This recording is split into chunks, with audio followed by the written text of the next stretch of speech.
Hello, আসসালামু আলাইকুম। Welcome back to নোভারাস ওয়ার্ল্ড। আম আজকে আপনাদের জন্য নিয়ে এসেছি একটা রেসিপি, যেটাতে আপনারা একটা ডোর আমি রেসিপি বলে দেব। সেই একটা ডো দিয়ে আপনারা পাউরুটি, পিৎজা, ব্রেড মানে ব্রেড জাতীয় যত আইটেম আছে সবই করতে পারবেন ওই ডোটা দিয়ে। তো এই ডোটা বানানোর জন্য লাগবে আমাদের হচ্ছে ইস্ট, কুসুম গরম পানি, একদম হাত ডোবানো যায় এরকম, বেশি গরমও না বেশি ঠান্ডাও না, এইরকম পানি, লবণ, এটা সামান্য পরিমাণেই লাগবে লবণ, আর হচ্ছে আপনার পাউডার দুধ। যার কাছে যাদের লিকুইড দুধ থাকবে তারা পানিটার বদলে লিকুইড দুধটাই নেবেন। যতখানি পানি নেবেন, পানি নেওয়ার কথা ছিল অতখানি লিকুইড দুধ নেবেন, আর একটু চিনি, আর হচ্ছে তেল। সবচেয়ে ভালো হয় বাটার দিয়ে করলে, কিন্তু যেহেতু বাটার সবার বাসায় থাকে না এজন্য তেলটাই আমি দেখাচ্ছি। আর লাগবে ময়দা। যাদের বাসায় ময়দা থাকে না তারা আটা দিয়ে করলেও হবে। খুব একটা যে ডিফারেন্স হয় ময়দা বা আটার কারণে সেটা কিন্তু অনেকেই ইস্টটা কিনে কিভাবে কি করবে, কোথায় রাখবে, কিভাবে স্টোর করবে সেটা বুঝতে পারে না। যেহেতু আমার একটা বেকিংয়ের পেজ আছে, বেকিং টুলসের, সেখানে আমরা মাঝে মাঝে এরকম কোয়েশ্চেন পাই যে ইস্ট কিনেছি কিন্তু ইস্টটা কোথায় রাখবো। তো ইস্টটা হচ্ছে আপনার যদি অ্যাক্টিভ ড্রাই ইস্ট হয়, যেমন এটা হচ্ছে এঞ্জেলের অ্যাক্টিভ ড্রাই ইস্ট, এটা যদি আপনারা কিনে থাকেন বা এরকম যে কোনো ড্রাই ইস্ট যদি কিনে থাকেন অ্যাক্টিভ, তাহলে সেটা হচ্ছে আপনারা প্যাকেটটা খুলে এরপরে আপনারা একটা এয়ারটাইট কন্টেনারে ভরে ঠিক সেই অবস্থায় ডিপ ফ্রিজে রেখে দেবেন। যতদিন ডেট থাকবে ঠিক ততদিন ইউজ করতে পারবেন, এভাবে কোনো সমস্যা হবে না। জাস্ট যখন কিছু বানাবেন তখন বের করে আপনারা মিক্স করে নিলেই হয়ে যাবে। বের করে আবার সাথে সাথে ডিপ ফ্রিজে রেখে দেবেন, বাইরে বেশিক্ষণ রাখবেন না। আর যারা 30, 20, 25 টাকা দামের ছোট ছোট বোতলগুলো কিনেন, ওইগুলো কিন্তু অ্যাক্টিভ ড্রাই ইস্ট না। ওইগুলো কিনলে দেখা যায় ওয়ান টাইম ইউজের মতো শুধু শুধু আপনাদের টাকা নষ্ট হয়। তার চেয়ে যদি 80 বা 100 টাকা করে নেয় হয়তো এগুলো অনলাইন পেজ বা মার্কেটে, মমস ক্রিয়েশন থেকে যদি কেউ কিনেন তাহলে 80 টাকায় পেয়ে যাবেন।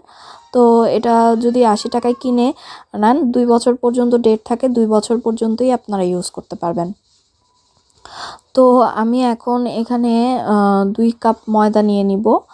আর ইস্টের পরিমাণ, অনেকে বলেন যে আমি পাউরুটি বানিয়েছি বা ব্রেড বানিয়েছি, পিৎজা বানিয়েছি, আমার ডোটার মধ্যে কেমন যেন একটা ইস্টের ভাবসা গন্ধ রয়ে গেছে। ইস্টের গন্ধ তখনই লাগে যখন আপনি, মেইন রিজন হচ্ছে আপনি যদি খুব বেশি পরিমাণে ইস্ট ব্যবহার করে ফেলেন তাহলে লাগবে, অথবা আপনি যদি কম দামি একদম লো ক্লাস একটা ইস্ট কিনেন, যে বোতল যেগুলো থাকে অ্যাক্টিভ না, ওইগুলোতেও একটা বাজে স্মেল থাকে। চেষ্টা করবেন সবসময় ভালো ব্র্যান্ডের একটা ইস্ট, অ্যাক্টিভ ড্রাই ইস্ট কিনতে। তাহলে আমি প্রেফার করি সবসময়, আমি এর আগে ইউজ করতাম সেটা হচ্ছে আপনার সাফ ব্র্যান্ডের একটা ইস্ট। এইবার এনেছি অ্যাঞ্জেলেরটা। তো আমি 2 কাপ ময়দা নিয়ে নিয়েছি, এবং এখানে যে আমি ইস্ট দিব সেটা হচ্ছে হাফ চা চামচ দিব, হাফ টিস্পুন দিব। এর বেশি আমার কোনো সময়ও লাগে না। অ্যাক্টিভ ড্রাই ইস্ট একটু কম পরিমাণে ইউজ করলেই হয়ে যায়, এটাই সুবিধা অ্যাক্টিভ ড্রাই ইস্টের। এর চেয়ে বেশি দিলে দেখা যাবে ইস্টের একটা স্মেলই থেকে যাবে। তো আমরা কিন্তু এখানে কোনো ডিম ইউজ করব না, পুরোপুরি মানে এটা একটা, যারা ভেজিটেরিয়ান তারা কিন্তু এই ডোটা খেতে পারবেন আমার মনে হয়, যেহেতু আমি ডোতে কোনো ডিম ইউজ করছি না। তো আমি এখানে চিনি নিয়ে নিলাম 1 চা চামচ। চিনির পরিমাণটা আপনারা চিনি আর গুঁড়ো দুধটা আমি একটু ফ্লেভারের জন্য দিচ্ছি। গুঁড়ো দুধটা আমি 1 টেবিল স্পুনের মতো দিয়েছি। চিনি, ইস্ট এবং আপনারা গুঁড়ো দুধ একসাথে নিয়ে তারপর পানি দিয়ে মিশিয়ে নেবেন। লবণটা একটু পরে দিবেন, লবণটা সাথে সাথে অ্যাড করবেন না। তো আমি এখন পানিটা পুরোটা একসাথে ঢেলে নিব। এখানে 1 কাপের মতো, মেজারমেন্ট কাপের 1 কাপের মতো পানি আছে, এই কাপের 1 কাপের পানি নিয়েছি। পানিটা হালকা আমি ওভেনে গরম করে নিয়েছি, 30 সেকেন্ডের মতো গরম করে নিয়েছি, ওটাতেই হয়ে গেছে। শীতের দিন তো একটু হালকা আর একটু গরম হলেও সমস্যা নেই, কিন্তু একদম বেশি টকবকে গরম পানি ইউজ করবেন না, তাহলে আপনাদের ডোটার আপনাদের ফুলতে যাবে না, রাইস হতে যাবে না, অ্যাক্টিভ রাইস যেটা হবে সেটা মরে যাবে। তো শীতের এই যে আমি ডোটা দেখাচ্ছি, এই ডোটাতে কিন্তু কোনো ভেজাল নাই। আপনার খুব বেশিক্ষণ মথার দরকার নাই, আপনার কোনো মেশিনের দরকার নাই, আপনার হাত ব্যথা হবে না, আপনার আলাদা করে আপনার নিয়ে কোনো সেই রকমভাবে হাত ব্যথা করে মথার দরকার নেই। এটা সিম্পল একটা ডোয়ের রেসিপি। এই রেসিপিতে আপনারা যে কোনো কিছু করে খেতে পারবেন, কিন্তু তেমন আবার কষ্টও হবে না। যেহেতু আমরা অনেক সময় পিৎজা এগুলো করতে ভয় পাই, কারণ ডো বানাতে আমরা অনেক সময় দেখি যে অনেকে বলে যে ডো বানাতে অনেক কষ্ট, হাত ব্যথা হয়ে যায় মরতে মরতে, তাও ডো হয় না। কিন্তু এখানে আপনারা দেখেন আমি একটুও কষ্ট করছি না। এখানে জাস্ট আমি এ পর্যন্ত ডোটাকে একটু হালকা হাতে মথে নিচ্ছি, যতক্ষণ পর্যন্ত বাটি থেকে সব উঠে না আসবে। তো আমি এই পর্যায়ে লবণটা করে দিচ্ছি, মিক্স করে দিচ্ছি। লবণটা হচ্ছে আপনার 1/2 চা চামচ নেবেন। চিনি যদি 1 চা চামচ থাকে, লবণ নেবেন 1/2 চা চামচ, এর বেশি লাগে না, যেহেতু আবার চিকেনেও লবণ যাবে। তো আমি ডোটা একটু ভালোভাবে আলতো হাতে মথে নিচ্ছি, যতক্ষণ না পর্যন্ত আপনার বাটি থেকে পুরো ডোটা উঠে আসবে। তো এর মাঝখানে আমি এবার অয়েল দিয়ে ভালোভাবে মথে নিব, কারণ অয়েল না দিলে আসলে ওই ডোটা উঠে আসতে চাবে না। তো আমি 1 টেবিল চামচ একটু তেলটা কোনো সময় আপনারা একবারে দিবেন, হালকা হাতে একটু করে আপনারা দিবেন। একটু দিবেন আর একটু নেড়ে চেড়ে দিবেন, একটু দিবেন আর একটু মথে দিবেন, তাহলেই আপনাদের তেলটাও মিক্স হবে এবং ডোটাও পারফেক্টলি মথা হয়ে যাবে। আপনাদের বেশি কষ্টও করতে হবে না।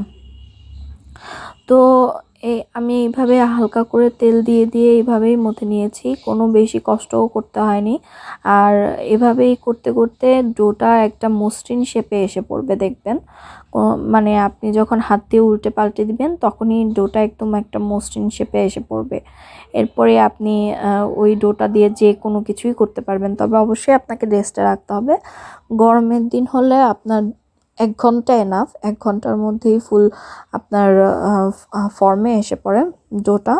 কিন্তু যেহেতু শীতের দিন, তো আমি এখানে 2.5 ঘন্টার মতো বা 3 ঘন্টার মতো প্রেফার করি। আপনারা এটা ভালোভাবে পুরো তেলটা মিক্স করা হলে দেখেন পুরো বাটি ক্লিয়ার হয়ে গেছে, পুরো বাটিটাই পরিষ্কার হয়ে গেছে। এখন কিন্তু আর একটু ময়দা লেগে নেই। তো এইভাবেই আমরা পুরো তেলটা দিয়ে মথে নিয়ে হালকা হাতে আবারও একটু মথে নিয়ে, বেশি মথার দরকার নেই, বেশি মথলে বরঞ্চ আমি মনে করি আরও ভেজাল। তো অল্প করে তেল দিয়ে অল্প করে মথে নিয়ে আপনাদের যখন মনে হবে যে বাটিটা ক্লিয়ার হয়ে গেছে এবং ডোটাও মসৃণ হয়ে গেছে, ঠিক তখনই ওটা আপনারা রেখে দিয়ে রেস্টে রেখে দিবেন। রেস্টে রাখলে সবচেয়ে ভালো হয়, চুলার পাশে প্লেট দিয়ে ঢেকে রাখলে, অথবা ওভেনের ভিতরে অথবা আলমারির ভিতরে। আমি সবসময় একটা প্লেট দিয়ে ঢেকে ওভেনের ভিতরেই রেখে দেই, তাহলে সেফ থাকে। এবং আমার আর এই ডোটা আপনারা কিন্তু এই অবস্থায়, যদি ধরেন 2 কাপ ময়দা আপনাদের না লাগে, পুরোটা ছোট ফ্যামিলি থাকে, আপনার অর্ধেকটাই লাগলো, বাকি অর্ধেকটা আপনারা প্লাস্টিক র্যাপারে মুড়িয়ে আপনারা কিন্তু ডিপ ফ্রিজে রেখে দিতে পারবেন। এই অবস্থায় আপনারা 1 মাসের মতো রাখতে পারবেন ডিপ ফ্রিজে। যখন আবার খেতে মন চাবে, তখন আপনারা আধা ঘন্টা আগে বের করে সেটাকে আবার একটু হালকা ময়দা ডাস্ট করে ওটাকে একটু মথে, তারপর আপনারা মানে পিৎজা বলেন, ব্রেড বলেন, বান বলেন, সবই বানাতে পারবেন। আমি এভাবে করে দেখেছি, খুব সুন্দর হয়। তো আবার মেহমান আসলেও আপনারা 2 দিন আগে ঝামেলা কমের জন্য বানিয়ে রাখলেন, এরপরে জাস্ট আপনারা করে দিলেন, বের করে আপনারা কিছু একটা বানিয়ে দিলেন, এটা হলেও হয়। তো আমি যেহেতু আজকেই বানাবো, সেহেতু আমার ওইটা আমি যেদিন করব আপনাদের অবশ্যই দেখাবো, প্লাস্টিক র্যাপ করে, যে ফ্রিজ থেকে বের করে আমি কিভাবে কি করলাম। তো আমার মানে অলমোস্ট হয়ে গেছে। এখানে আমি একটু ময়দা দিয়ে হাতে মাখিয়ে, তারপরে আমার যে ডোটা আছে, এটা ভিতরের দিক থেকে বাইরের দিকটা ভিতরে দিয়ে দিব, আর ভিতরের দিকটা বাইরে দিয়ে দিব। এই জন্য আমি একটু হাতের মধ্যে ময়দা মাখিয়ে নিচ্ছি। ডোটা আপনারা খুব বেশি শক্ত করে ফেলবেন না। ডোটা আপনারা যদি দেখেন যে একটু নরম বেশি হয়ে গেছে তাহলে ভয় পাবেন না। ডোটা নরম থাকলে সমস্যা নেই, কিন্তু খুব হার্ড হয়ে গেলে সমস্যা। হার্ড হয়ে গেলে ফুলতে চায় না, রাইস হতে চায় না। তো আমি একটু আলতো হাতে আপনার বাইরের পার্টটা ভেতরে দিয়ে দিচ্ছি এবং ভেতরের যে পার্টটা সেটা বাইরে দিয়ে দিচ্ছি। এখন এটার মধ্যে আমরা আরেকটু তেল দিয়ে উপরে মাখিয়ে দিব এবং নিচের যে বাটির সারফেসটা আছে সেখানেও তেল দিয়ে দিব। তাহলে কি হবে, রাইস হলে খুব সুন্দরভাবে রাইস হবে। তো আমি তেল দিয়ে এভাবেই রেখে দিব 2 ঘন্টা রেস্টের জন্য। 2 ঘন্টা বা 2.5 ঘন্টা, কারণ আমি এটা রেখে দিয়ে গোসল করব, দেন আমি চিকেনটাও রেডি করব। তো ওই সময়ের মধ্যেই এটা রাইস হয়ে যাবে আশা করি। যে গরমের দিনে খুব ভালোভাবে রাইস হয়, কিন্তু শীতের দিনে দেখা যায় অতটা রাইস না হলেও আপনি বুঝতে পারবেন যে রাইস হয়েছে এবং পারফেক্টলি হয়েছে। তো এই ডো রাইস হতে হতে আমি চিকেনটা রেডি করে নিচ্ছি। তো চিকেনের মধ্যে আমি কোনো আপনাদের রেশিও বলে দিব না, কারণ চিকেনের যেই আমি যা কিছু দিব সব কিছুই আপনাদের স্বাদ অনুযায়ী আপনারা দিয়ে দিবেন। শুধুমাত্র আমি জাস্ট কি কি দিতে হবে সেটা আমি বলে দিচ্ছি। তো আমি এখানে পেঁয়াজ কুচি এবং আপনার পেঁয়াজের যে পাতা সেটা কুচি করে দিয়েছি, কারণ এই জিনিসটা আমার খুবই পছন্দর। পেঁয়াজ এখানে আমরা কিন্তু বেরেস্তা আকারে ভাজবো না, হালকা ভেজে নিব। জাস্ট পেঁয়াজের কালারটা একটু চেঞ্জ হলেই আমরা ওটার মধ্যে এখানে লবণটাও স্বাদ মতোই যাবে, আর লবণটা একটু চেষ্টা করবেন কম দেওয়ার, কারণ এটার মধ্যে সয়া সসও যাবে। সয়া সস জানেন আপনারা এমনিতেই লবণ থাকে। তো আমি একটু গুঁড়ো দুধ দিয়ে দিলাম। গুঁড়ো দুধের জায়গায় এখানে লিকুইড দুধ দেওয়ার দরকার ছিল, কিন্তু যেহেতু আমার কাছে লিকুইড দুধ ছিল না এই জন্য আমি গুঁড়ো দুধই দিয়ে দিয়েছি। গুঁড়ো দুধ দিয়ে দিব, আর হচ্ছে আমরা এখানে কর্নফ্লাওয়ার দিব 1 চা চামচ। কর্নফ্লাওয়ারটা যাদের বাসায় না থাকবে তারা আটা ময়দা যে কোনো কিছুই দিতে পারেন, কিন্তু কর্নফ্লাওয়ারটা দিলে এটার ফ্লেভারটা খুব ভালো হয় আর মাংসটা খেতেও খুব মজা লাগে। একদম রেস্টুরেন্টের যে চিলি চিকেন ওইটার মতো অনেকটা টেস্ট লাগে। তো আমি এখানে হাফ চা চামচ হাফ চা চামচের কম গোলমরিচের গুঁড়া দিয়ে দিয়েছি এবং লাল মরিচের গুঁড়া দিয়ে দিয়েছি 1 চা চামচ। আমি আরেকটু পরে মিক্স করেছিলাম যেহেতু আমরা ঝাল বেশি খাই। তো একটু আদা বাটা, একটু জিরা ফাঁকি, এগুলো আমি দিয়ে নিয়েছি। এগুলো সবই পরিমাণের উপর নির্ভর করবে আপনি কতটা পছন্দ করেন। আর 1 টেবিল চামচের মতো সয়া সস দিয়েছি। তো এটার মধ্যে আমি নেড়েচেড়ে একটু ভালো করে মিক্স করে তারপর আমি মাংসটা দিয়ে দিব। ওইখানে আপনার মাংস যাবে হচ্ছে আমার এখানে 1.5 কাপ, মেজারমেন্ট কাপের 1.5 কাপ মাংস। আমি এখানে বুকের মাংসগুলো নিয়েছি 1.5 কাপ, কুচি কুচি করে কেটে 1.5 কাপ মাংস। এখানে আমি একটু বেশি করে মরিচের গুঁড়া দিয়েছিলাম যাতে আমার ঝালটা একটু বেশি হয়, যেহেতু আমরা ঝাল পছন্দ করি। যদি মরিচের গুঁড়া বেশি দেন তাহলে আলাদা করে কাঁচামরিচ দেওয়ার আর কোনো দরকার নাই, যেটা আমি দেইনি, কারণ কাঁচামরিচের ঝালটা আমার কাছে খুব একটা ভালো লাগে না, শুকনো মরিচের ঝালটাই বেশি ভালো লাগে। তো এর মধ্যে আমাদের ডো রেডি হয়ে গেছে, দেখতেই পাচ্ছেন কীরকম ফুলেছে। তো আমি উপরে একটু ময়দা ডাস্ট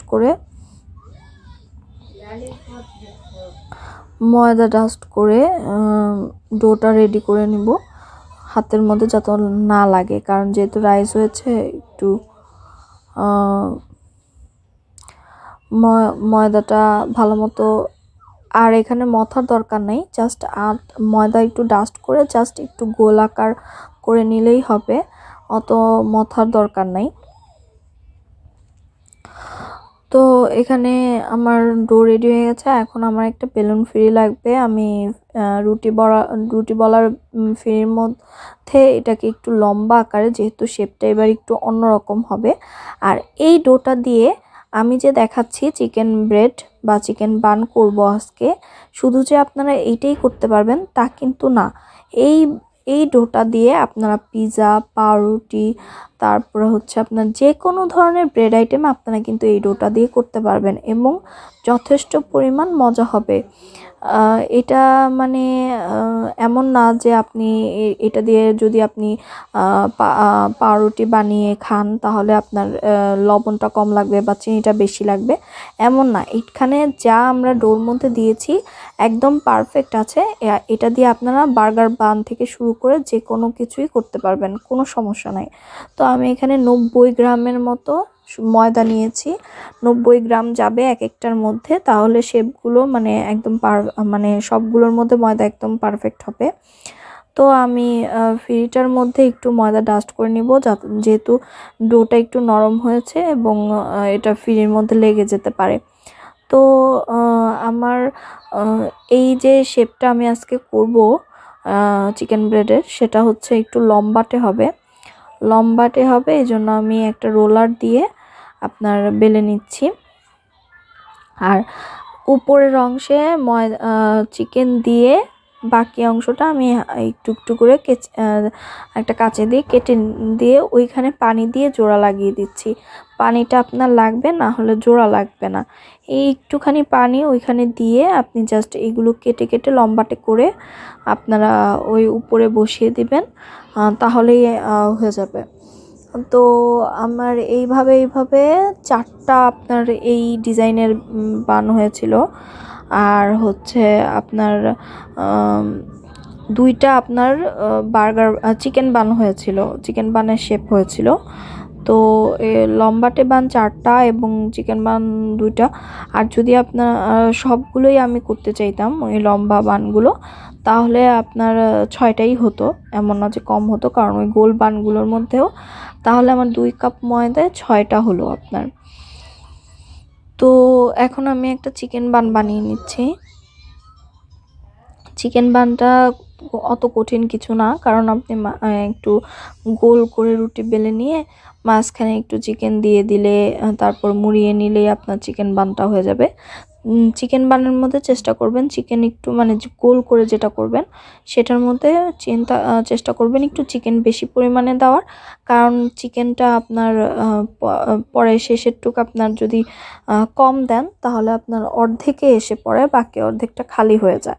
তো এই দেখা যায় যে চিকেন ছাড়া আর ওই বানটা তখন মজা লাগে না, যেহেতু খালি খালি থাকে। তো এইভাবে যদি পুরোটা আপনারা চিকেন দিয়ে দেন তাহলে দেখা যাবে হওয়ার পরেও পুরোটার মধ্যেই চিকেন থাকবে, খেতে মজা লাগবে।